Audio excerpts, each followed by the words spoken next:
welcome back to another episode of Dorm Room Chats with JJ Lance. Who am I here with?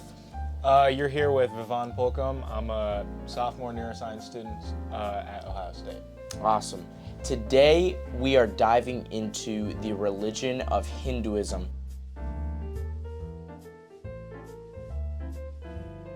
So I think in the beginning it was like a superficial interest in Hinduism. I think I believed in it just to believe in it. But later in life, I think I picked up interest as my dad would tell me stories about Hinduism like at night as like bedtime stories, and that like piqued my interest in Hinduism more and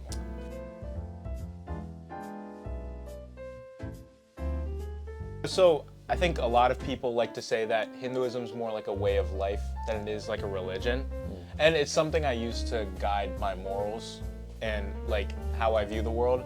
But I don't necessarily, I treat it more like a way of life than I do religion.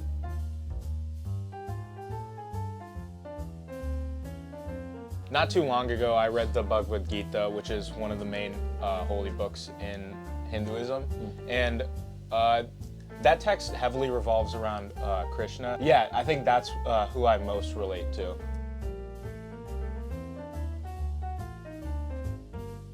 So the thing about Hinduism is, or at least the thing about myself, is that I don't necessarily like pray to God every single day, but in Hinduism, there's 4 types of this thing called yoga.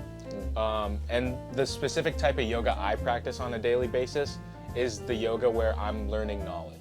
Right now, as a student, I'm focused on learning more information.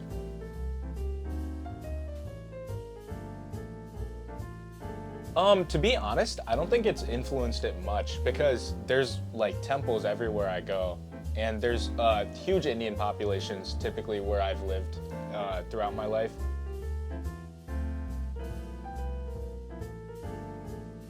I think somewhere in between. I don't necessarily think that like American culture has been at odds with Hinduism, and any like resistance I've like experienced toward my culture has been very minimal, at least.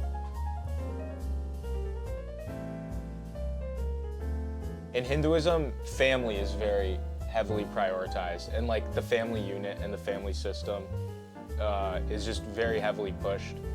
But for the most part, I would say just keeping a close-knit family and just having a responsibility to serve your family is just one of the huge core tenets of Hinduism. Overall, this interview really opened my eyes to the difference between how we learn about Hinduism in class and how it's actually lived out every single day. In lectures and textbooks, we often focus on concepts like karma or dharma and major festivals, but talking with him showed me how Hinduism is truly woven into daily life, especially through family. For Vivaan, it wasn't just about going to temple or celebrating Diwali. It was the small, meaningful routines like morning prayers or gratitude after meals that really made his faith. After this conversation, I definitely have a deeper appreciation for the diversity of religion in America, especially here in Columbus. It reminded me that religion isn't always loud or formal. It can be quiet, personal, and lived in simple everyday moments. This experience broadened my view of what religion looks like today and showed me how cultural identity and faith can stay strong even far from home. It really helped me to see how religion is not just something studied, but something lived, shared, and passed down through family and community.